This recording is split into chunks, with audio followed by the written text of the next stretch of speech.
St. Louis, the gateway to the West, is now the gateway to the best. Swing and get up, baby! Get up! Get up! Get up! Get up! Home The game is over. The series is over. The wait is over. All right, what's happening, nerds? This is John, Nerding Out with Cards. And as you can see, we have Russ from Collecting Nolan here. And biggest reason why I wanted to bring him on here is because he's a big-time super collector for Nolan Ryan, which I'll let him get into. And I'm a super collector for Ozzie Smith, but we do it differently. And there's just a bunch of questions I have for him. So without further ado, Russ, go ahead and introduce yourself and describe your channel and all that good stuff. All right, John. Well, thanks. First off, thanks for having me on the show. I really appreciate it. So yeah, my name is Russ. I have the channel Collecting Nolan. And I started collecting Nolan Ryan in 1990. So 1990 Topps is what set me off. And I started collecting them when I was a kid. I had what I thought was a lot of Nolan Ryan cards back then, like 110 or something like that. And then, as we all do at some point, we get older and we get, involved in other things in life, school, college, career, all that stuff. Yep. And that sometimes the hobby takes a back step. You take a step back from it, and that's kind of what happened to me. But then, I started off in a new job, and I was like looking for a way to like just kind of, take away some of the stress and things like that. So I decided like, oh, well, I used to collect Nolan Ryan cards. I'm sure I have a ton of Nolan Ryan cards. And then so I started getting back into it, and like to my dismay and delight, I found out I didn't have as many Nolan Ryan cards as I thought I should have. So I started back into it, 2018-ish. And then it's just been going from there. And then I started collecting Nolan, like, when was that? That was, I want to say February 2024. So, yeah. Well, heck, it's almost been 2 years now. That's crazy. So, mostly, what I like to concentrate on, as of late, it's been mostly like the eBay shows where I do the top selling eBay Nolan Ryan cards on eBay. And then I also have a series called Sensationalist Set Sunday where I try to introduce like all these different sets of Nolans. And then what I really love to do is those, like I've been diving into Nolan's life and, researching all that kind of stuff. And what I like to do is go through the years and then, match the years of his life with the cards that came from those years. And those are a little bit longer episodes, but I only have like two of those out now. Yeah. But I'm working on that third one. It's just been trying to get the time to do it. But that's like my main focus. And then I also have a smaller series that I've only had two episodes of, where I have a strikeout victims, and we talk about the life of those guys. Because he's had some pretty famous victims, if you will. So I enjoy doing that too. So that's basically my show. It's mostly all Nolan Ryan. I mean, I do show some other things where I just pick up at a card show, like if a card catches my eye or something like that. I'll show it, but mostly Nolan Ryan. Yep. Because I know in your last video you were saying, all I collect is Nolan Ryan. I don't know. Does that make me weird? And I don't think so at all. I think Nolan Ryan, what you were saying earlier, has like 20,000 cards. Yeah. And it just gets to be more and more every year. So it's like, I think you're pretty well covered there. So, I mean, do they still make Ozzie Smith cards? I'm sure they do, but probably not in the mass. I mean, Nolan seems like he has hundreds of cards every year, which is crazy. Yeah. Well, I mean, that's just the thing. Like, that's kind of some of the stuff I wanted to talk to you about is, Nolan Ryan is probably one of the most collected baseball players in history. Yeah. I mean, I bet you people in the 90s who didn't even collect baseball cards had Nolan Ryan baseball cards. Like, you remember like when they did that Donruss, the soda cards, they came in like 12 packs and everything. What year was it? 1990? I think 92. 92. I remember it being that design. They were like gold bordered, I believe. Yes. And then there was those Pacific cards, which we know now there's like variations to them, and because you highlighted a lot of those cards in your sensational set Sundays. Yeah, and I still but haven't talked about some of those specific ones that are worth like a ton of money, but are just yeah, too hard to and get a that's hold just of. it. Like you're thinking it's like a 50 card set. Come to find out, there's probably like 300 cards to chase after for those things. Yep. But they were just so prevalent back then that like I said, I bet you people that even if they didn't collect cards had Nolan Ryan cards, you know. Yeah. And then when you consider that he spans from 68 until today, Yeah. is quite insane. Well, yeah, he actually spans from 66. Oh, yeah, yeah, Brent. But yeah, I'd be willing to bet he's one of the most collected players, and then one of the most famous sub communities within the hobby that everybody knows of is the Four Horsemen. Yes. You don't even have to collect baseball cards to know what that is. Yeah. You know? And I think the founder of the Four Horsemen is on Facebook. You know, and he has, I mean, and don't even get me wrong, like I'm not here to say I had the greatest Nolan Ryan collection ever, because I don't. Some of these guys, oh my goodness. I call those they're super collectors, and then there's prolific collectors is how I differentiate it. Yeah. You know, right. It's the same thing with Ozzie. You know, there's prolific collectors, and then there's me. No, but you do that sensational set Sunday. I absolutely love that series. I mean, you could be talking about 84 tops, which everybody knows 84 tops, but who cares? It's just such a fun video to watch. Right. And then you do like 93 score or something, or your last video is collector's choice. And as an Ozzie collector, I got that too. That's a wonderful card. But as the years go on, it just gets worse. Yes, it does. It takes off. I've seen a checklist in 1996 go for over $900. That's a card I'll never get. Yeah, but it's got Ozzie on it, so it's on the checklist. You know what I'm saying? Yeah, like every week I do the eBay video, and I'm like, these are cards I'll probably never own, but still got to try. Yeah, so you do those eBay videos. How do you do those videos? Like, because you're actively collecting. I know like how you do them, but like, right? How do you bring yourself to look at these sales? Well, my biggest cards that you actually want. You know what I mean? Yeah. So my biggest thing with the eBay sales is that I want to be educational to people, because, like, unfortunately, there's still a lot of scamming in this industry and in this hobby, and so you'll see air variation, no dots after the ink, $1,400 rare. Those things drive me crazy, and like I feel like on some of those eBay things, I can try to educate people like how to tell the difference between a regular Nolan Ryan rookie card and a Milton Bradley rookie card, or an O-Pee-Chee rookie card. And then, like the one really made me mad. It was a couple weeks ago. The one card sold for like 14 grand or something like that. And it was like a common.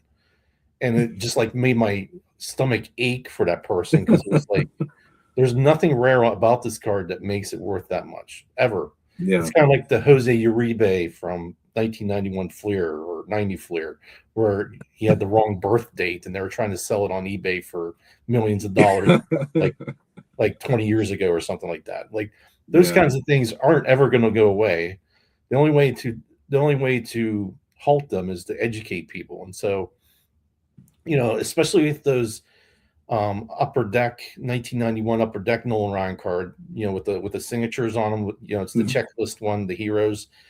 He Nolan will sign any card that you send them as long as you pay him the money, because the money goes towards the his foundation, which he did just double. So that's kind of it's kind of bad news. Well, it's kind of bad news because I honestly think he's probably trying to slow down a little bit. I mean, he is getting up there, so he can probably still throw harder than I can, or harder than most people still. But I think he's probably trying to slow it down a little bit.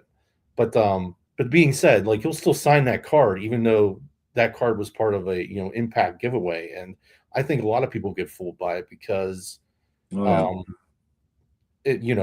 just so many different variations, not variations, but there's two different types. And if you're not keen, if your eye's not keen, you're not going to be able to pick up on it. And I also was burned, so I got I got irritated because like I bought those Desert Shield cards of Nolan's, and they both ended up being fake. And I spent, not a fortune, but they're kind of up there. I think Yeah. I spent like 250 for the number one card, and 91 tops, and then the record breakers one was like 75. So you're in at 325. That hurts when you find out Yeah. that that's fake. Because I didn't even think you could. This was when I was like brand new back into the hobby. I didn't even know you could fake foil cards like that, and apparently you Oh can yeah. pretty well. Yeah. Desert Shields. Did you ever like try to get those again, or I've been you know? looking, but I am so hesitant on, like, I don't trust anything, and I don't know if I don't. I heard somewhere, and I'm not sure if this is true. So, like PSA's like stop grading them because there's so many good fakes out there. I'm not 100% I sure don't know. accurate, but No, but there's another channel. Desert Shield Sniper. no, really. Yeah. He's a big time Desert Shield guy, and then there's also a Facebook group that I've seen where people are like, "Hey, does this look real to y'all? Does this look real?" And they Yeah. get pretty good feedback. I mean, that set's got a significant following. Yeah, there was a guy in the Nolan Ryan Collectors Corner group on Facebook. He seemed to know. He seemed to be pretty expert about it because I sent him the photos of mine. He's like, "Unfortunately, I don't think so, buddy." And I'm like, "No." Yeah. So I was like, Yeah, it's funny you mentioned that card because that's like one of the cards like for Ozzie. I love that card. "Yeah," and I have a Kevin Reimer because I wanted to use that as like because no one's going to fake a Kevin Reimer. Well, I hope Yeah. not. So I tried using that as like a reference, and you can kind of tell the difference, but even so, there's some really good fakes out there. And I won't say the ones that fooled me were that good because they weren't that good, but good enough. Like, so that's another thing. Like, you have to be careful when you're buying on eBay because, like, I'm not even sure if the seller knew what he was selling. Like, did he know that it was fake? I don't think so. But so I can't really come back on him and say, "Hey, you sold me a fake card." I mean, I guess I could if I wanted to really press it, but number one, I didn't find out it was fake until like months and months later, so I doubt I could even get a refund. So I just had to take it, and move on. But I that's kind of what my main goal is not to like be braggadocious about how much these Nolan Ryan cards are selling. Yes, everybody likes to think that they're making a good investment, and it's nice to see when some of your cards actually go up in value. Everybody loves that, but at the same time, one, it's entertaining because these cards are going for tons of money. Number two is some of these cards are really rare. Like I remember I showed like a 7-Eleven hologram card that's like I don't think you'll ever see it again. Like it's that rare. Like it's like Okay. And that was I don't know, it was probably back in early 2025, but that sold for like $7,000, and I thought it would get more than that. I think it probably sold for more than that. Actually, I don't really remember, but like so I like seeing the cards that you don't see every day, and another thing too is that with all these new sets, they're always coming out with new cards and new product lines and stuff. I am not familiar with a lot of modern stuff, so this was a good way for me to get exposed to that by seeing these cards pop up, and that forced me to become educated a little bit on the cards because I'll often, if I don't know anything about the set, then I'll go in and I'll go to like baseballcardpedia.com and look up the set and see how many Nolan Ryan cards there are and what kinds there are, and that educates me, and then I can pass it to other people who I'm sure want to know that information too. Because I don't know. Sometimes I don't know how you feel, but like sometimes I feel like I feel kind of weird. Like I said, like am I weird for only collecting Nolan Ryan? Because like I often feel like I'm talking to myself, but at the same time, I know there's people out there that I had a few people reach out to me since I put out that video that said, "Dude, I only collect Nolan too. There's nothing wrong with that." And I'm like, yes. So I know there's people out there, but sometimes you just feel like you're on an island sometimes. I don't know. Yeah, I mean, I don't think there's anything weird about it at all. Yeah. Yeah, I'm not a Nolan Ryan collector at all. I only Right. own one Nolan Ryan card, Wow. but I watch your channel. You know what I mean? And I was watching your channel for a good while, and that you're one of the ones that was just like, yeah, I think this is something that I want to do Yeah. at some point in time. You know what I mean? So, Yeah. but I was thinking from like the eBay ones, it's just like that has to be like almost depressing to a point. There's they're super expensive, they're low printed, all these good things, Well, and it can be it can be like depressing, but at the same time, like sometimes you get lucky. If I can find it, where is it?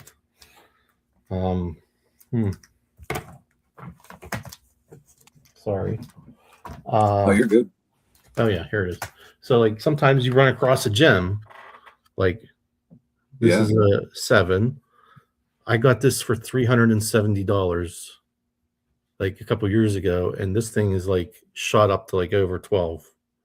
Whew, So holy cow! sometimes you like seeing that, like, okay, 7s are going for 12. That's great. So that, yeah, I like seeing that, but not every one of my cards is like that. Some of my other cards are like, well, Of course this not. is Yeah, so I don't like put too much value on the cards. I just like talking about it and seeing the cards, and seeing what's popular out there, because I think an overwhelming theme still is that vintage Nolan rolls. Most of the cards on that list are vintage, so that gets me excited, because that makes me feel like if you're going to invest in vintage, that's probably a good idea. Whereas like some of these newer cards, like on this past week's show, I showed like a booklet card with all these like yeah. signatures and relics on it.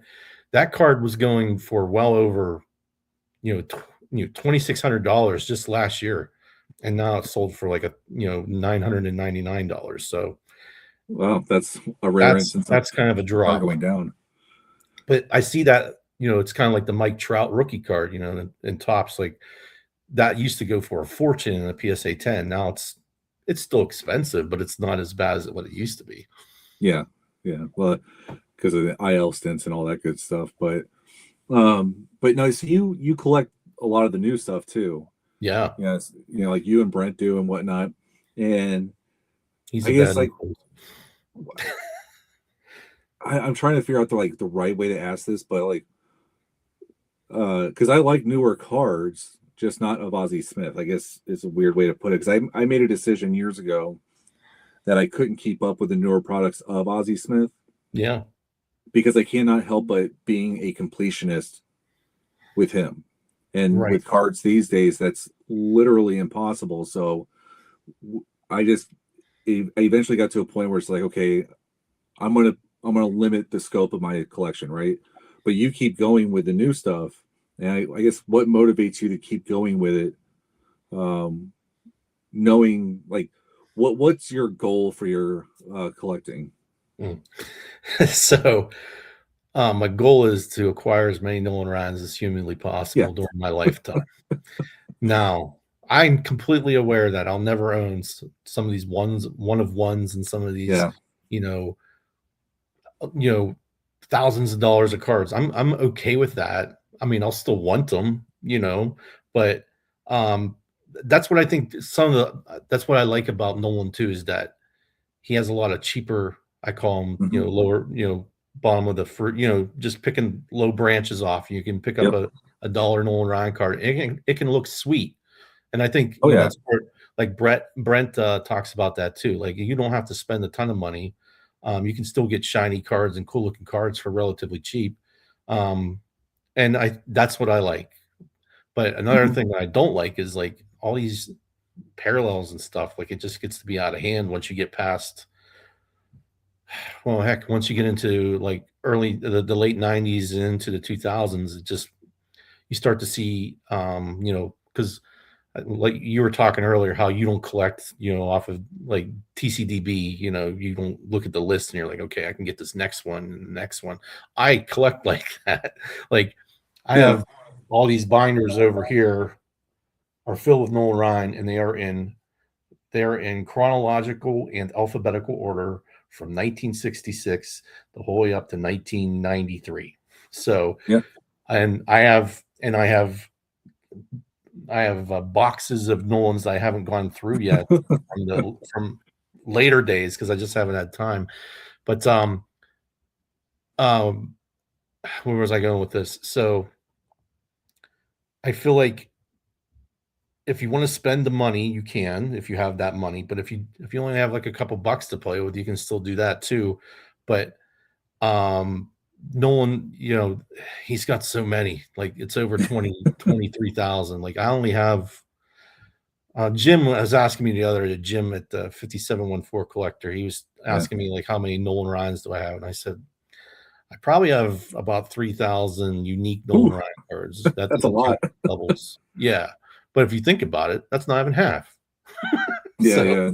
There's a long way to go. So, but if you approach it as a marathon and not a sprint, then, and that keeps you in the hobby. So, and I feel like I'm going to keep doing it as long as I can. And I'm going to keep doing YouTube as long as I can, because I find it fun and relaxing. And, I get to meet guys like you and others that, that make it more fun. So, because, before YouTube, I would watch YouTube in the background while I'm sorting my cards by myself. Yeah. And like, I would tell my wife like, hey, check out this card. She's like, yeah, that's great. There was no like, yeah, that's awesome. So I know.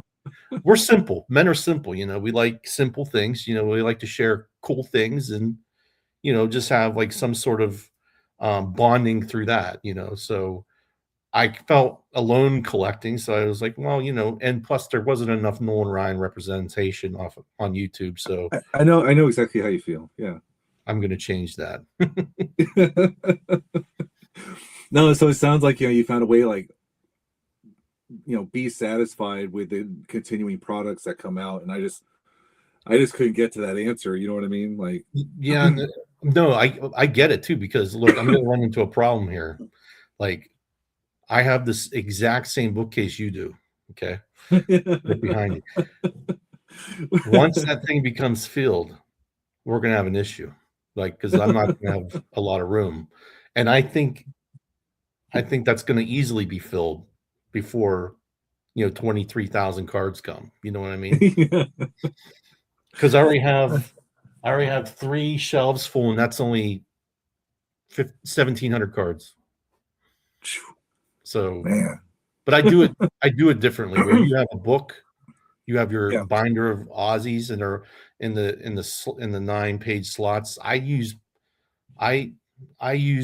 top loaders for everything. So I use top loaders. I've noticed that a lot. Yeah. And then I put them, and then I use postcard sleeves. So it's only 4 sleeves per page. 4 cards per page. So then I came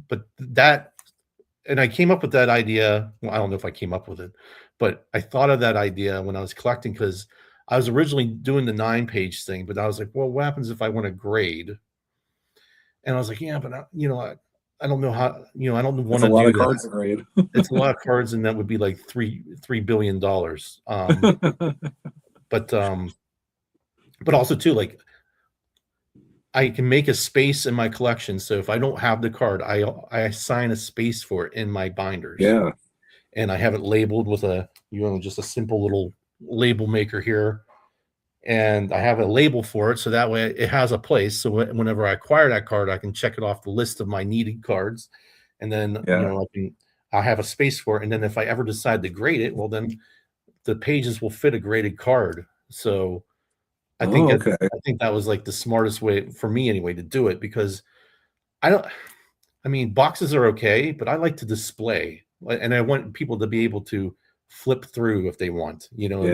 Because boxes, it's kind of weird, and plus people mess up the order if they start taking out cards, and I found it hard to find cards that way in boxes. Being in a box.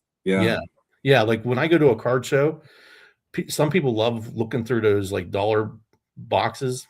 Mm-hmm. I can't do it. I don't have the patience. Like I usually have kids with me too, so they're usually like, want to go do something else, and I just don't have enough time to like really devote. I probably, if I had enough time and it's not too crowded, But card shows these days are so crowded. There's Oh just, yeah, I just I mean, started going to them, and I know what you mean. yeah, like I went to my first one like this, like in 2025. So I was shocked by the number of people there. But and people like they just pull up a chair like right in the middle of the aisle, and they're just they'll go down the line through the boxes and just. I'm like, I can't do that. Like I would get a headache just from doing that. Yeah, So but no, that's really so. Do you find that if collecting the newer cards as they come out, which I mean, having a living collection like that, I think adds an element of excitement, right? Because there's new cards every year. right, yeah, But I'm sure you have big cards that you want to get. Do you absolutely, feel do you feel like that prevents you from getting those cards, absolutely, or what do you think that absolutely. relationship is? So like I tried putting together I tried to like put two separate funds together. Mhm. One for like bigger cards and then one for like little cards. Mhm. And that worked for a while, but after a while it became unsuccessful because I've been finding that I was like, oh, I'll just get this too. So Yeah. yes, and I don't have a good answer for that yet because you have a card of Ozzie's that I want of Nolan's that I don't have yet. And that's the 93 refractor finest. Oh. So when you pulled that out, I was quite jealous because yeah, Yeah. that's awesome. It doesn't That's refract too well because of the lighting, but yeah, but we all know what it looks like. It's sweet. So I don't have Nolan's. I only have the only one I have is the only one I have is this giant one, the that's jumbo. sweet because Ozzy Yeah, doesn't have one of those. no. No. See, and I don't know anything about these, and I find it very hard to tell which one's a refractor, which one's not a refractor. There's different. Oh, So I don't have the regular card either. So just because I haven't bought it yet, but no, I they're always mean, out there. yeah, those are easy. Yeah. I have like I have like the promo or the prototype or whatever it is, but I don't have the regular one.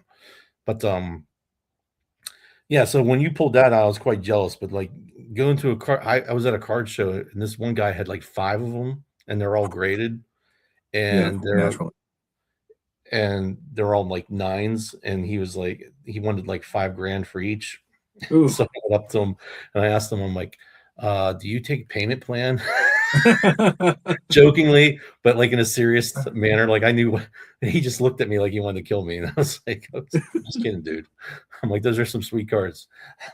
Yeah. Honestly, I didn't know if I was going to be able to get one of those. I had been watching them for a while, Yeah. and I thought it was going to be like a $600 or $700 card. And then I was just fortunate that a PSA 7 came out, and that was to my benefit because I didn't care. Mhm. And I got it for less than $200, and it's like, let's go. You know what I mean? And Yeah, then, absolutely. of course, I just cracked it out. But no, that's like one of those cards, especially like having one, and like it looks better like holding it like this than like that. But anyway, when there's people that you follow and you're rooting for their collection, you see them actively collecting and whatnot. It's just like, man, I hope he gets one. I hope he gets one. And Yeah, absolutely. that's why I had this card out. It's just like this be like one. Like I hope you get the Nolan of that because I've heard you talk about that card before. Yeah, I mean that's definitely, and the other one, the Upper Deck Heroes autograph pack pool card, that's another one that I need to get. I've been trying to pull that since I was a kid. I even still buy the boxes try and pull it, but I might just have to buy it because if you buy too many boxes, it just adds up to one of those Yeah, cards. right. Yeah, So that's the gambling part of it, right? yeah, and then you have a whole bunch of not that I'm going to complain. I got a whole bunch of like Michael Jordan's 1991 deck, which is not a bad thing, but it's not Nolan, so I don't get too excited. But So you're like, oh, go ahead. no good. No, so like you're like big time want cards, right? Do Yeah, you have them like tiered or like how do you? Because no one's got to have a ton of them. yeah. I would say more so than like my guy. Um, so do you have it like on like a prioritize kind of list thing, or is it just pure dollar what it would cost kind of thing? Well, yeah. I mean, that definitely plays into it. I think though for me, it's more about his playing days stuff, like his playing days and Mhm. big cards. Like the Milton Bradley rookie I want, the OPG rookie I want. I mean, the Venezuelan, yeah, I definitely want it, but I don't know. That thing goes for absurd money. But I like his playing days stuff because, I was attracted to Nolan during his playing days, I guess, and I'm more attuned to that kind of stuff. I mean, yes, I missed the 70s, and I grew up, I was born in 81, so I didn't really know who Nolan was until 1990. But so I missed 3/4 of his career, if not more. So, but at the same time, there was just something, I don't know. It was just something that drew me to him. And, it was just weird. As a kid, I'm like, because, I'm from Pittsburgh. I don't even live in Texas. Yeah. I don't even know how that happened. I saw the card and I was like, who's this guy? And the kid that gave me the pack, he's like, oh, he's pretty good. And then I just went from there and I just started learning about him as much. And then you watch Sports Center in the morning as a kid and you just see like the highlights. And then, nothing beat it when Nolan, beat up Robin Ventura. That kind of just like sealed the deal for me. So, I don't know, like being, I do have like Pittsburgh, I did like Pittsburgh Pirates stuff back in the day, because we had Barry Bonds back then and, Andy Van Slyke and all those guys. But there was just something, and I can't explain it, just something about Nolan that was like electric and I was a pitcher in Little League and because even now, like I like Nolan, but I also like Bob Feller too for some reason. Like I love Bob Feller. Look at that wind up there, if you can see it. Let me bring it out because it's just a sweet photo. I mean, you can't beat that. That's incredible. So Bob Feller was a fireballer too.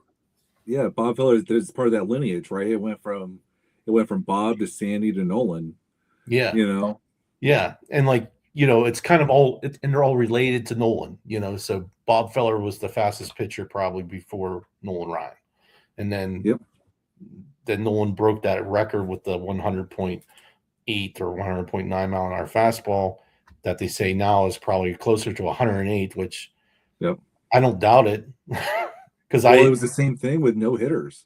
Right. Bob Feller and then Sandy Koufax passed him and then Nolan Ryan passed him. It's like there's just so much connection there. Yeah, and then no one's going to pass Nolan, so maybe that's why why I'm the way I am. Like there's just no way to touch it. I mean, we couldn't believe it when Randy Johnson got to 5,000. It was just like, wow, and Randy, I mean, he pitched from 88 to when did he retire? Oh shoot. I don't remember the year. He like early 2000s. So early 2000s, right?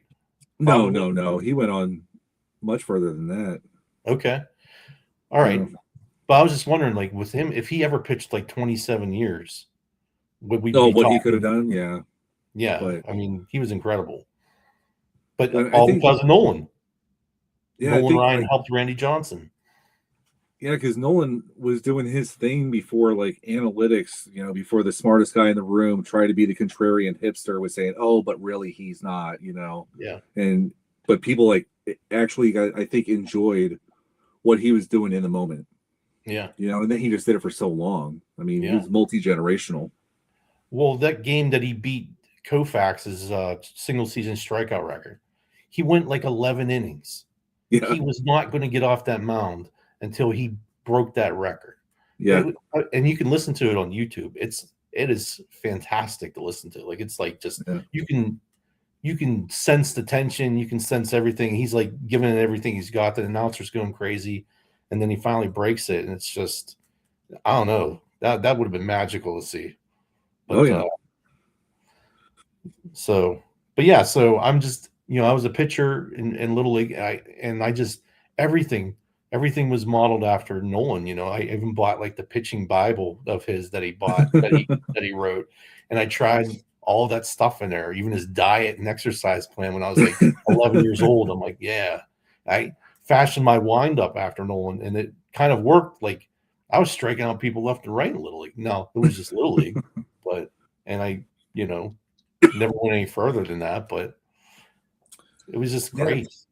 I think back then too, like baseball was more popular in society. I think baseball did a better job marketing its players, and he was on commercials and things like that. That I think that helps a lot too. But Well, here's the thing too. I feel like baseball was more popular back then because of the baseball cards were more accessible to the kids back then. oh Like yeah, back then, you bought a pack for 25 cents or for a buck if you were really looking for like top stadium club or something like that. Whereas, and so you could collect the players that you wanted and it brought you closer to the game. Whereas today, you can't buy a pack for I don't buy packs. I don't even know how much they cost anymore, but I would assume at no, I don't least either. $7 for a pack. So, Well, they that's don't even sell packs anymore. It's all like like whack, box like form. right. And it's for thousands of dollars or hundreds of dollars. Like I don't buy any of that stuff because I just feel like it's like gambling. You're not going to get what Yeah. you want. And since I only collect Nolan, that doesn't make any sense because the likelihood of me pulling a Nolan Ryan card out of there is slim to none. So Yeah, I'm a singles guy as well. Just I'd rather put my money towards a known thing than absolutely. an unknown. But the reason why I was asking like how do you prioritize is like, so you got, let's say, a monster like the Milton Bradley. Mm-hmm. Then you have another kind of monster in the Finest, but they're Yeah. very, very different. You know what I mean? Yeah. So it's like, do you prioritize like I would want this one more than that one, or it's just like huge cards? A huge card is a huge card, and the first one I see, or what have you. So that's a really good question, and I don't even know if I have the answer to that because if I was presented with which would you rather have, the 93 Finest, that's iconic in and of itself, or a Topps Milton Bradley card, I would probably be more along the lines of buying the Finest because I don't have it yet. I have a Topps rookie card. I don't have the Milton Bradley, but it's a good thing you got that card too. Shoot. Yeah. So I probably would be drawn more to the Finest to get that it'd have to be at the right price and everything. But that being said, I would probably be drawn to that because for me, I shouldn't say need.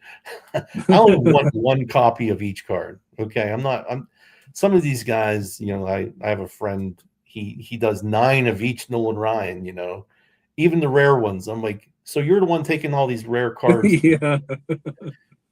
He's funny, but I only need one copy. So if I still want each one of those rookies, but I feel like I would be more happy with the Finest if I was given that situation because one, it's still a playing days card of Nolan. It is, yeah. And 2, I don't have it yet, so that would probably win it for me if it were money being equal. Isn't that crazy? Nolan Ryan was playing when there were still Venezuelan cards all the way to refractors. Yeah, that is crazy. That is very crazy. And I think I have one. Hold on. I think I have. Oh, no, maybe I don't. Do I have it out? Thought I pulled my Venny. I do have a Venezuelan, but it's not the 68. It's the 77 sticker. Okay. Venezuelan. But I don't have it. I thought I pulled it. My stack fell over, John, so I'm like all over the place now.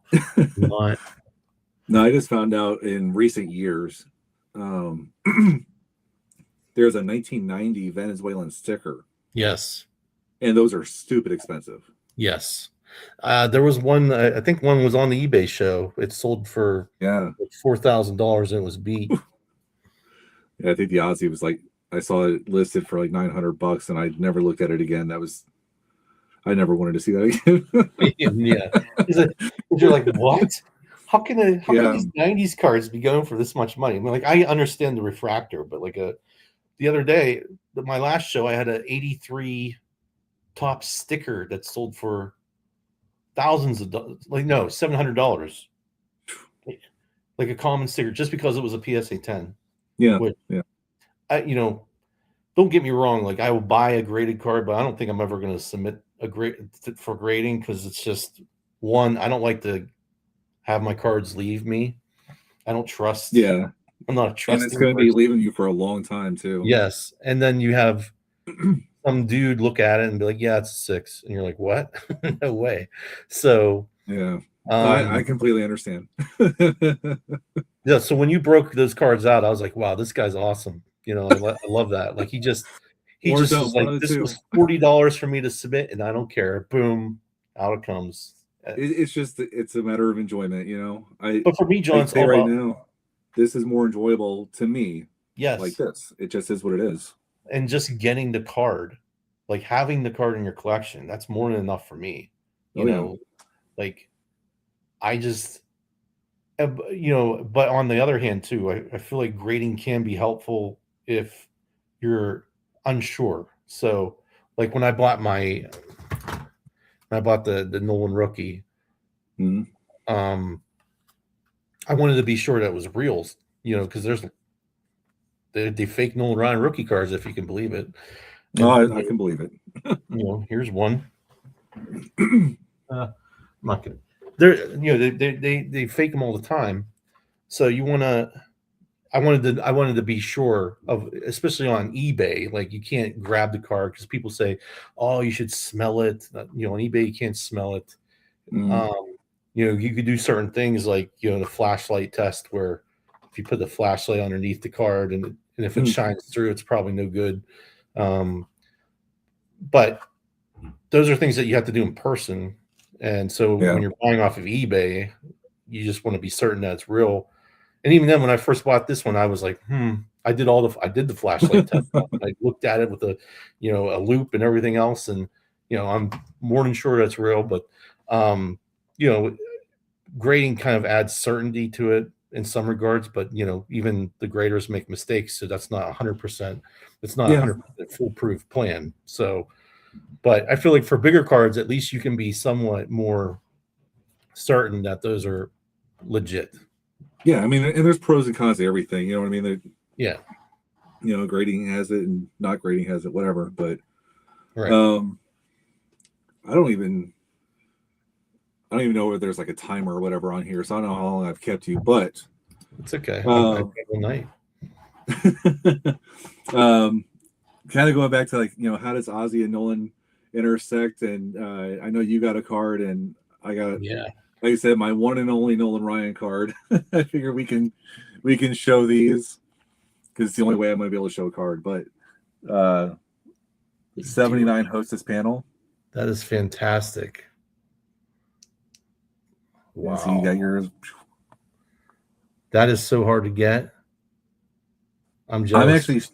I'm quite shocked that I got it. That's beautiful. So now, do you know about the L panels? Yeah. Does that one come in an L panel? Do you know? Not that I've ever seen. Okay. But what's wild about this is normally the ones I see, it doesn't have the advertisements on it.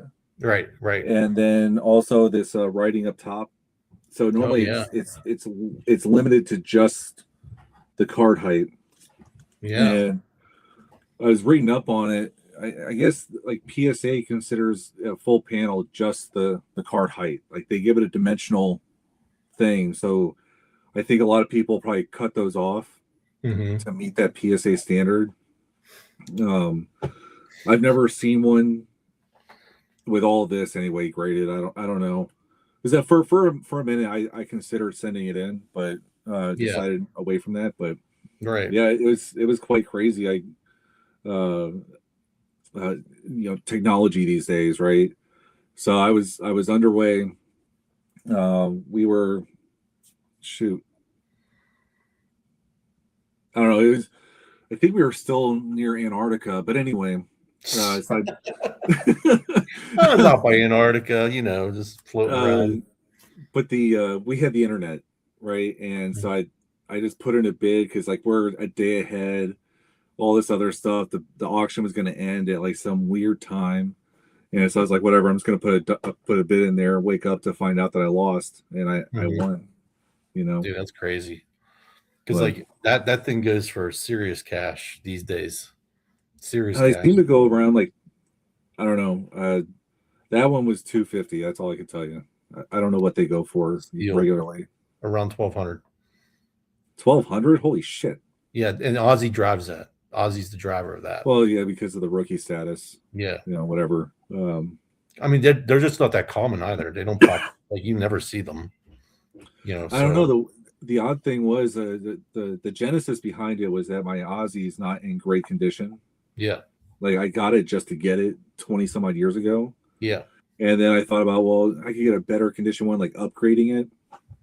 But then I've thought about that off and on for years, and I always had a problem with getting a double up, all that good stuff. But this isn't really an upgrade. It's just different.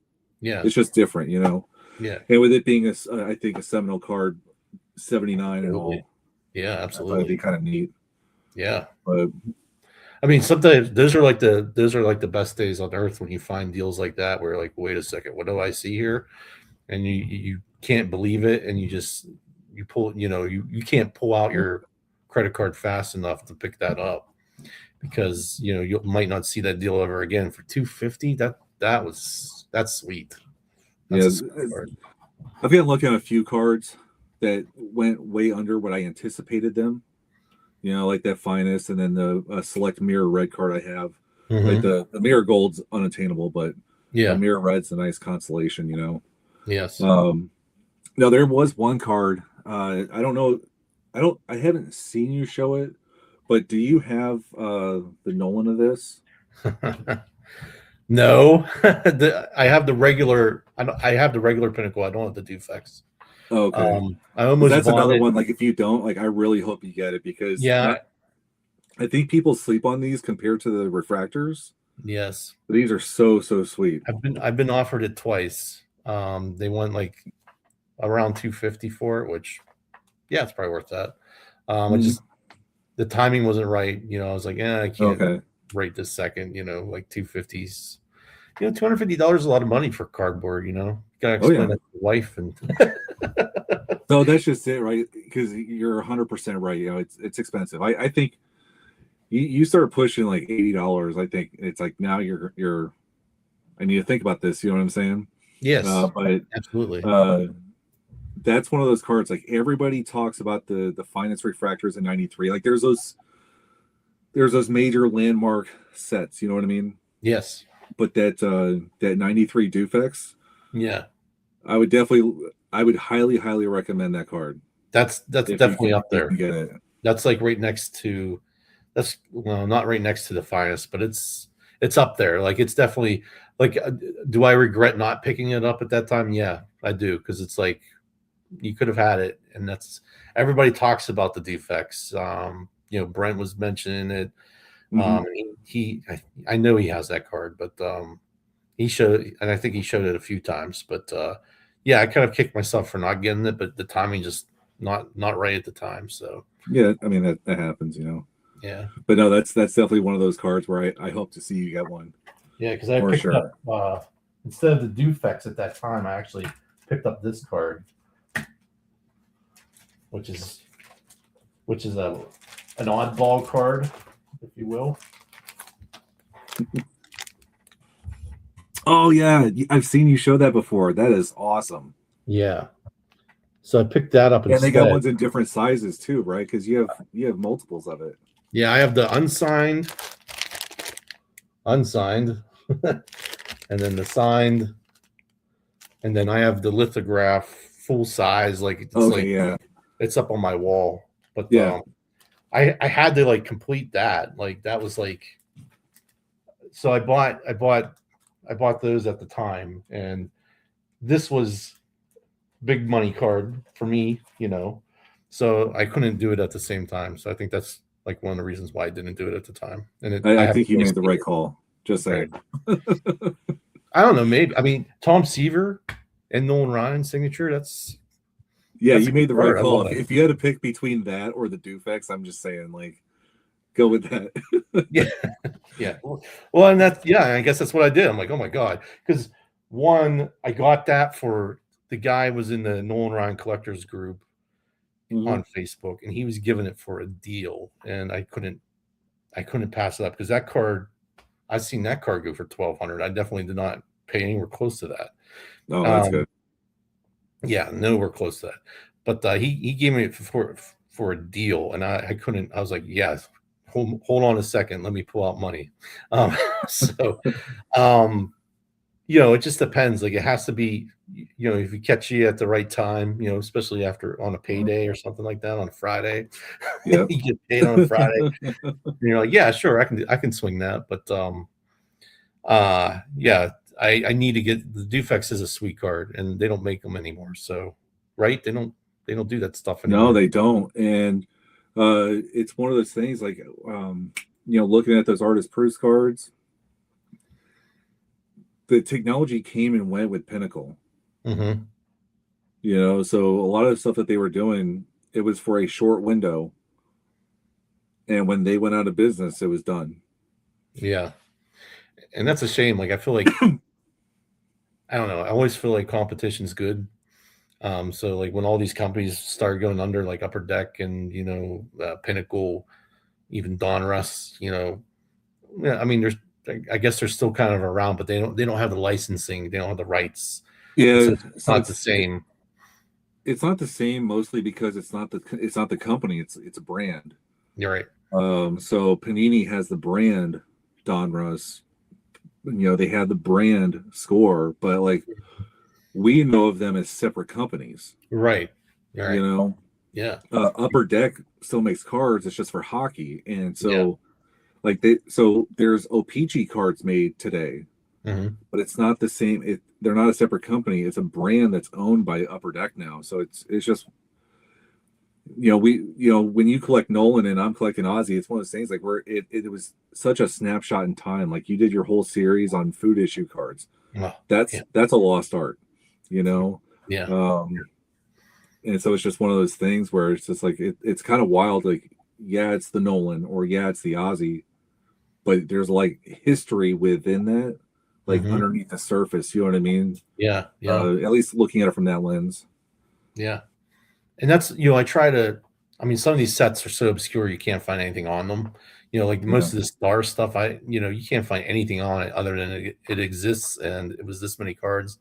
Like, yeah, I don't know really too much about Star because one, it wasn't available up by me. And, and nothing's ever recorded. And even like you try Google searching or, deep diving in, there's nothing.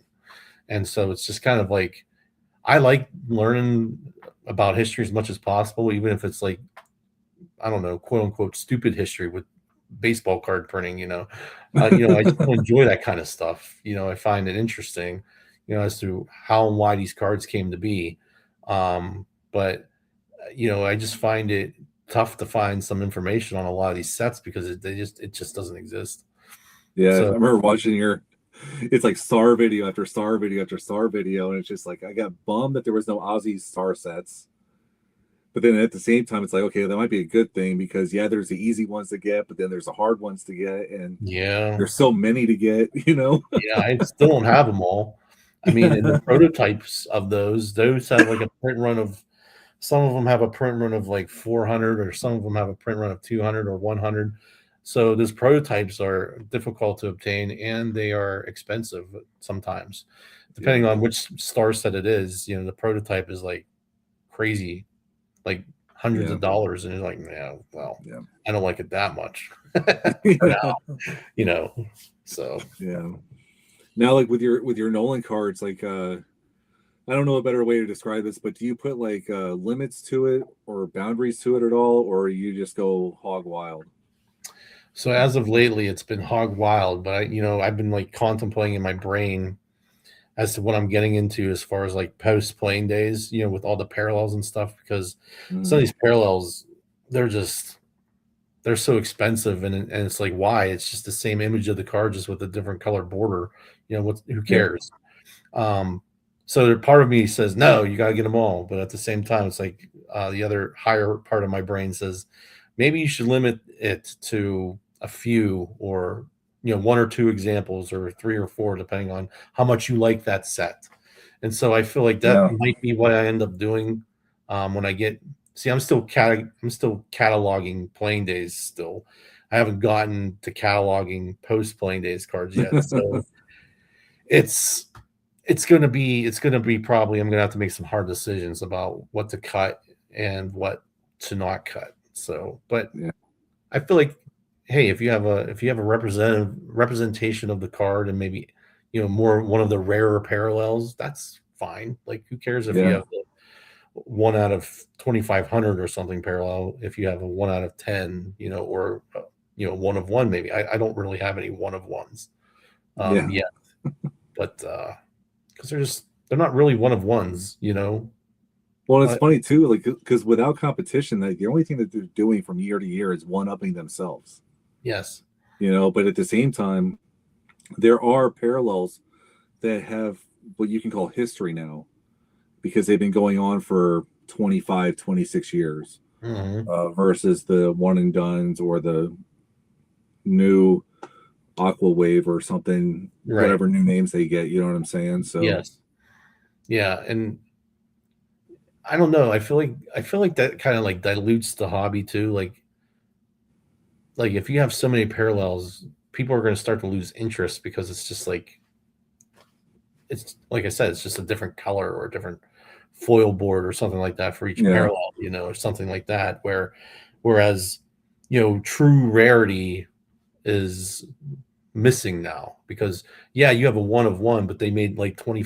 They made 51 they made 500 1 of 1s. And they just changed the color of it, or something like that. So, well, I think that's more because you hear people talk about this, right? It's like especially like with the autograph cards. Yes. Okay, it's a 1 of 5, but there's 10 variants, and totaling the 10 variants, there's actually like 500. Right. So it's like, so is it really 1 of 5 or is it 1 of 500? I mean, depending on what you're going for. Yeah. So that's kind of like what I mean. It's like a perceived rarity where it's not really as rare as you might think, because like this card, this is a buyback. So this is a 1983 Don Russ card. Is it a buyback? I still get confused by that. It looks like it with that stamp on it. Yeah, but it's a 2 out of 4. But there's like, I think there's like 5 or so different variants of this buyback card. Okay. Because I can't even find this card on. It might be a reprint. PCDB. I don't know. But it says 2 of 4 on it, so I'm like, well, okay, that's cool. There's only 4 of those cards. That's cool. Yeah. But, yeah. So like, I don't know what the real rarity is. Like, is this truly that rare or not? I don't know. Yeah, because I mean I've talked about this some in my videos, but it's you go on to TCBD, like we were talking about this earlier, but it's you take like the Kraft macaroni and cheese box, and the one cutout Ozzie Smith card is 1. Yes. And then the Ozzie, but it's a 2-card panel, so the Ozzie and this person, the Ozzie and this person, Ozzie and this person, that's 1, 1, 1. The whole box now that's 1 as well. Yes. Yeah, it's driving crazy. So for me, what I do is I collect just the 1 Ozzie card instead of the different combinations that you can get it in. Because at that point in time, I don't think it's a variant; it's a combination. Yes. So what do you do for Nolan on those? Plain days, I'm getting them all. All of them, okay. the craft, but those are tough. Like I have the Kent Herbeck Nolan combo. But he's also in combination with Ed Witt and Robin Yount, and those two are extremely tough to get. I have a whole box of 1 as well. Mm-hmm. Or a few. I have 2. I think I have 2 whole boxes. One with Eddie Murray on it and Nolan, and then I forget the other one. That might be Kent Home Run Beck or Herbeck, if you will. But so if it was like a collecting, like if it's just Plain Days, I seriously want. I think Plain Days I would be okay with trying to get them all. Okay. Even though the Venny's like next to impossible. Because I feel like Plain Days wise for me is like a lot more important than some of these crazy cards that you're seeing now. Because really, what they're just recycling pictures. Like this year's Allen and Ginter is the same as last year's Allen and Ginter. It just has like a slightly different colored border on it, which kind of like irritated me because you want some sort of uniqueness about it. Every year. Like, okay. Like don't get me wrong. Like this year, Topps went with the 1990 Topps retro design, and I absolutely for the 35th or whatever. Yeah, I absolutely loved those cards. I thought they were fantastic cards. I was like, wow, this is like growing up all over again, you know? And so I was like buying those left and right because I was just like so drawn to them.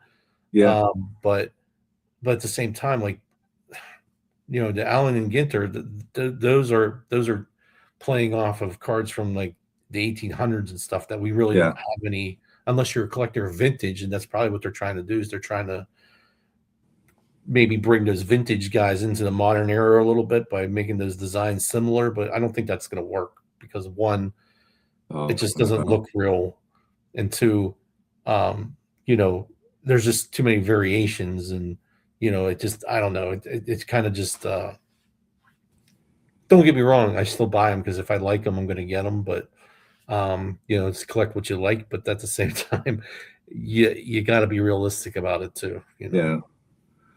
No, like I said, I asked that question because, like I said, I just limited to the one, and then like the Topps minis with the sticker back. You know, Yeah, like yeah, I think it would drive me insane to keep trying that crap, yeah. especially if you're relying upon eBay. Like you're not going to go to a card show No, and look for finding that. 1988 Topps minis. You know, No, that's just not going to happen. right, You know, and so right. trying to do, I think I would go nuts. Well, and I did too because like there's this one Nolan sticker from I think 90 top sticker where he has like Musina on the front, Mike Musina, or maybe not Mike Musina. 90. That seems It was early some, for me, Cena. yeah, yeah, no, it was like it was somebody else that played for the Orioles, and I forget. But like, I thought on eBay I saw it, and I was like, oh, there it is, because it's harder to get. So I picked it up, and when I got it in the mail, it was just that guy. There was no Nolan on the back, and I was like, Yeah. no. You spent like $5 for that card. You're like, I don't want this card. Yeah. Well, the same thing happened to me with Ozzie and the Donruss cards. So I don't collect the whole ink dot thing. I think that's just made up crap, right? Yeah, no, I don't do that either.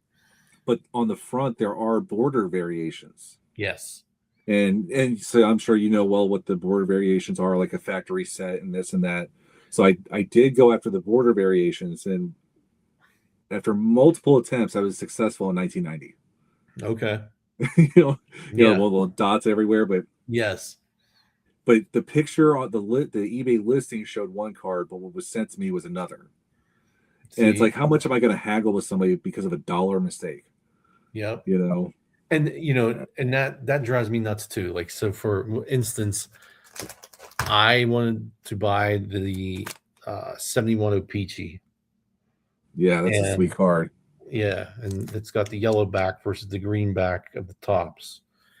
And there's been this one instance I paid a lot of money for the Peachy, and when I get it in the mail, it's the top. It was the tops. Yeah, And I remember seeing that. The guy just kind of like disappeared after that too, because like he was like, "Oh, I'll send you the right card," and then I never heard back from him again. And you know, when I tried pulling it up, you know, I don't know what happened, but the sale basically disappeared, and I couldn't pull it up again. So, wow, you know, that really irritated me because, you know, that's just false advertising, you know. So, but so yeah, so you have to trust eBay, and you can't really do that. I mean, let me put it this way: most of the people on eBay are, you know, very good, but yeah, it only takes like one to ruin the whole pot, you know. So you just and you know, with those early '90s cards, it's usually like a canned photo. I mean, how many people are scanning in every single copy of, like, you know what I mean? It's just, I don't know, but it's just a frustrating aspect of trying to collect certain things just because, you know, we're, you know, wired a little bit different than most people trying to get them all, you know what I'm saying? Yes, completionist, yeah, for sure. I'm just like you in that regard. Like, you know, I see that I can get them, so I want them, you know, and I see that there's an incomplete list, so I want to complete that list. But I think when I get down to the non-playing days, I'm going to have to really like say, no, Russ, you know, stop. Yeah. Well, and you know, Wade Boggs fan, you know, he did a video talking about the same thing. You know, he was getting into the numbers of like how many they make every single year. Like they made this much, then this much, and how he's focusing moving forward and things like that. I mean, it's something to definitely consider. Yeah, like in the 2003 or so, you get into the Leaf cards like on TCDB, and there's 10 pages of Leaf cards, and Yeah. each page has 50 cards on it, and you're like, 500 Leaf cards, really? Like, are you gonna do this? And you're like, no, you're not gonna do this. Like that one, that's way too much money.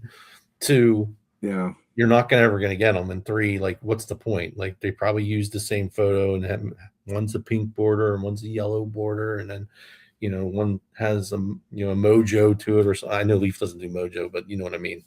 Like so I think it's like if you see something you like and it's affordable to you and you can do it, okay, get it. But at the same time, like you can't be a completionist, and I think that's where I'm like staying at right now. It's like, okay, I see it, I like it, I'll buy it, but there's 700 other parallels that look exactly the same. Just buy the ones that you really want, or the rarer ones or something. That's what I think I'm gonna have to end up doing, because my whole basement will be filled with Nolan Ryan cards. Not that I would complain, but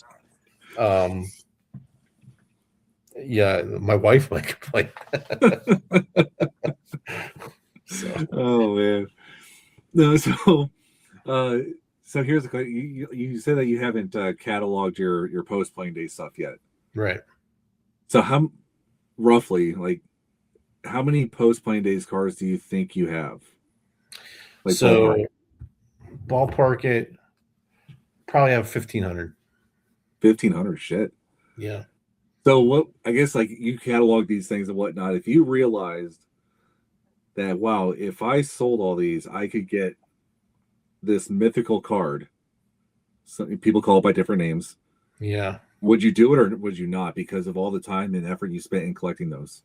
No, I wouldn't do it because like that, like I don't sell anything, John. Like I will give away my doubles before I sell them, because like I just feel like I can't. If it's missing from my collection, I'm just gonna go out and buy it again. So I don't want to sell it, because this guy who wants this card, he texted me. He's like, I think he texted me the other day. He's like, I think you've had that card long enough, and it's time for it to come back out. And I was like, you can have it when I'm dead. That's a hell of a perspective for him to have. Yeah, I mean, he's he's a funny guy. He's he was selling me these bleacher cards that are harder to get, the blue foil, and he was like, I've been wanting that card for a long time. And I was like, you probably have 8 copies. This is the same guy who has 9 copies of each card. I'm like, you probably have 8 copies of it already. Like, you're not getting mine. Like, I just want one. So he's funny. Yeah, I mean, because it's just one of those things, like, people, talk about consolidation or, leveraging this to get to that and whatnot. And it's just one of those things where, I mean, it's a legitimate question. I think, we have to ask ourselves, like, if we have this, would we do that? But one of the things I think that gets lost is like the time and effort it took to get to where you got. You know what I'm saying? Yeah. So, yeah. Like these guys, like Shane Shoebox Legends and, Brent, they talk about, well, I had to move a couple of cards. I'm like, I only collect Nolan. So who am I going to move? I can't move Nolan. It's not going to happen. Like, I just can't do it. I can't bring myself to sell a Nolan Ryan card that, because I'd rather give it to my friends or something that want to have Nolan Ryan cards than to sell them. I mean, because like the cards that I have, let's put it this way, like Nolan has some expensive cards, but predominantly most of them are not expensive. So the ones that I have are not, they're like $1 card. Like I would have to move my entire collection just to afford like a 71 tops or something like that. So a question I asked myself, and so I want to ask you, is if like, let's say today you got your last Nolan Ryan card, how would you feel about your collection? Man, that's a good question. How would I feel about it? I mean, I feel like I'm proud of my collection. I really like it. That's awesome. And I'm proud that I can share it. I feel good about sharing it with people. It's incomplete, but I'm really proud of the stuff that I've been able to pull together. Like I feel like I have. If someone came in my house and they saw my collection, they'd probably be like, "Wow, Yeah. that guy likes Nolan Ryan." So I feel like I did pretty good, but to me it's still incomplete. But Well, that's yeah, the yeah. point. It's always going to be incomplete, and that's fine. But no, I'm really proud of it. I feel like, probably just like with your Ozzie binder, like that's a great collection, and it took a while for you to get all those cards and sorting those cards. And, for me, like I'm a freak, like I scan every one of my cards into my Oh, computer wow. and then I have them on my phone. So like I use this app called Card Genie. No, I'm not getting paid by Card Genie, but like I don't know if you'll be able to see it, but let me just pull it up real quick here. But like I can sort by the year, Okay. and I have my entire collection that I've scanned, and you can see up there it says 1,779 cards. So, and that tracks everything, like how much I paid, how much they're worth. Um, I don't keep up with the prices, like how much they're worth though. Like I just put that in there, and if I don't know, I kind of make it up myself. But or put it to the price that I bought it for, because at least to me it was worth that much. Yeah. But that thing's like that. So I'm crazy about my collection. Like I'm trying to do more with it all the time. So like now I'm going to be working on switching to those. I'm going to switch into those different holders that everybody else has, because I think they're cool. And Oh, you talking about the Mag Pros or the something? Mag Pros, yeah, Yeah. yeah. I think those look sharp, and they're kind of like as good as the graded. Because I want the cards to be protected, but grading, it's like I don't even know how much it is. It's like $20 or something, with a 20 card minimum or something like that, for PSA, if you're a member for $99 a month or a year or Yeah. something like that. I have no idea, but I've looked into it before, so I know I'm kind of familiar with it. But that's just too much. It's too much money, and I feel Yeah. like you can buy you could buy more cards instead of worrying about the grades. Because for me, it's all about having a card. Oh, yeah. Yeah, And like I said, the question came because it feels like every time I get a new Ozzie Smith card, it's like I wonder, like, is this going to be the last one? It's like 300 game winners. Did we just see the last one? right, Just because of the way I collect, it just yeah, kind of is what it is, right? I have my defined checklist, yeah, and of course, the ones I'm missing are just harder to find, and they're more yeah. expensive. It is what it is, Well, and that's and so kind of it's like like, good. go ahead. Well, I was going to say, like, you're kind of like, if I don't know, do you watch Shane Shoebox Legends? Oh, yeah, I mean, that guy, he has this logic about every card that he pulls out, and every card that he has some sort of cool yeah, story about it, or some reason for why he collects it, you know. And I just love that logic that he has, yeah, because, you know, that's discipline, and sometimes like mine, I feel like I'm not disciplined. Like I just want them all. And I just see something shiny on eBay and I buy it, as long as it's Nolan Ryan. Whereas he has like, well, I bought this card because it's this, and this player is awesome, and for this reason. You're like, dude, your brain is like crazy, like crazy smart guy, knows what he wants from his collection, and he can weed out cards from his collection. Like, yeah, I don't really want this one anymore, so I can sell it. yeah. Whereas like the cards that I want to sell, like nobody's going to want, because they're all like 50-cent cards or something like that. So I mean, that's not true. Somebody wanted them. That's why you own it. yes, that's true. But like to get anything from it, like I would probably go to a card store and be like, what will you give me bulk for this random box of doubles that I have? 500 Nolan Ryan doubles. What will you give me? And they'll probably say like $10. And I'm like, okay. Yeah. No, So but so it's just like I said, the question became like, how do I feel about it? Not that I needed to justify anything or whatever, but it was just it was a gratifying thing. Like, I am overjoyed with my collection. yes. So if that was the last one, then I could sit here for the next however many years just flipping pages. And Yeah. be golden. You know what I'm saying? Yeah. And like I've even been playing with the idea of like, don't buy any more cards until you have everything sorted out. Because You got a lot of cards to sort. That would take a while. exactly. But at the same time, like I could save up a ton of money, and then buy those, big boy cards that I want, when I want them, so like I might just do that. Like I haven't, because I have plenty of cards to show. Like, I mean, Sensational Set Sunday might go away at some point, but right now I don't see an ending anywhere near an ending because there's so many sets, and I'm at like 63 episodes, well, 62 episodes of that, and that's kind of, I mean, that just speaks of it in of itself. Like, oh yeah, I'm not just showing a card, I'm showing multiple cards, the entire time. So, and then honestly, you could start all over, and people people would be like, "Oh, I've never seen that before." I'm like, "No, you have." Episode 2, buddy. You're right. Oh, and plus, like, you're watching these other YouTube channels, and like everybody has like their classic cards. Like, everybody loves Mickey Mantle. There's only so many Mickey Mantle cards, and you can see the 68 Mantle, and you can see, but everyone's shown those cards, but people will always watch them because people just like watching that kind of stuff. So, oh yeah, and I'm one of them. I love watching that. So I'm guilty. Yeah. Even though I don't collect Mantle, I don't collect Ozzie, I still watch your show. I enjoy the heck out of it, and I enjoy watching everybody else's channels. I think it's fun, and it's just, it grows the community, and you see how people think, and they kind of like, I feel like you collect kind of similarly to me, because you're like a Ozzie Smith, like super collector in some regards. You don't do post playing days, but that's okay. I mean, Ozzie played for a long time, so you got plenty of cards. Yeah, I got 20 years. Yeah.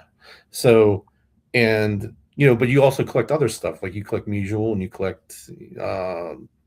Yeah, I just had to find other things to collect. Yeah, because Ozzie was just getting to a point where it's just like, well, shit, I'm not, if I want to keep collecting, I got to find something.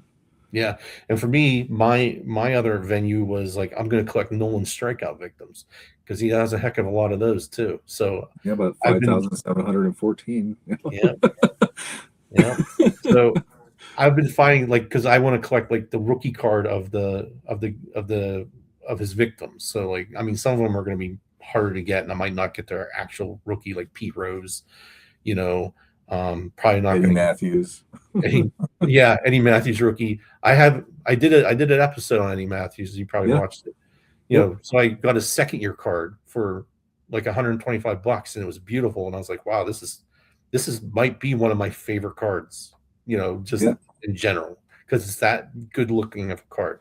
So I do see myself like maybe making that transition, but not anytime soon. And it's always going to be focused on Nolan because that's who I am. Yeah, well, I do this something similar with my Yachty collection. I call it like Yachty adjacent. Yes, it's a part of his story. Yes, it's just not him. You know what I'm saying? Like his brothers, Wayno, and stuff like that. So then when you're getting into like significant strikeout victims, that's still, like I said, that's Nolan Ryan adjacent, is how I look at it. Absolutely. Yeah. Like, and I find that just as enjoyable. Like, I like learning about these guys because you're like, like how many pitchers did Nolan Ryan strike out? He struck out a lot of other pitchers, but how many Hall of Famers did he strike out? He struck out quite a few Hall of Famers too, and that's awesome. I just want to learn about all of that. I want to walk through like his entire career and his entire, with the cards, because I find that that's fun to me. 100%, man. Yeah. So, well, sweet, man. This has been a blast.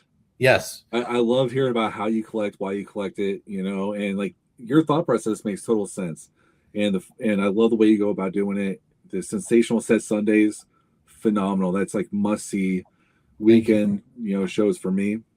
Because you go deep into the sets too, like stuff that I didn't know about the sets.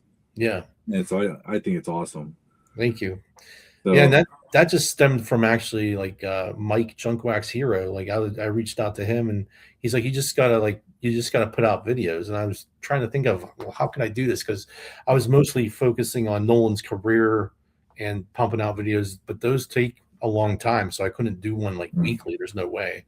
So I was thinking of a way that I could reach out to people weekly in this sensational. And I totally didn't mean that to be like the final title of the series. I said perfect. this is a working title because I know it's not like, but then it just stuck, and so It's perfect. and I love it now. And so, Sensational Set Sunday. I love doing it. I love learning about the sets because half the time I'm looking at the cards and I'm like, yeah, I think I have all those. And then you're like, wait a second, they had foil ones too. So the plight of a player collector. yes. Yes. No, but so everybody, Russ collecting Nolan. If you're not subscribed to him, hopefully you watch this whole video and now you're one to go subscribe to his channel because it's badass. So thank you, Russ. This was a blast. You got that hostess up still readily available. Yeah, there we go. All right, well, this is how we're nerding out. Yeah, man. Y'all have a good one. You too.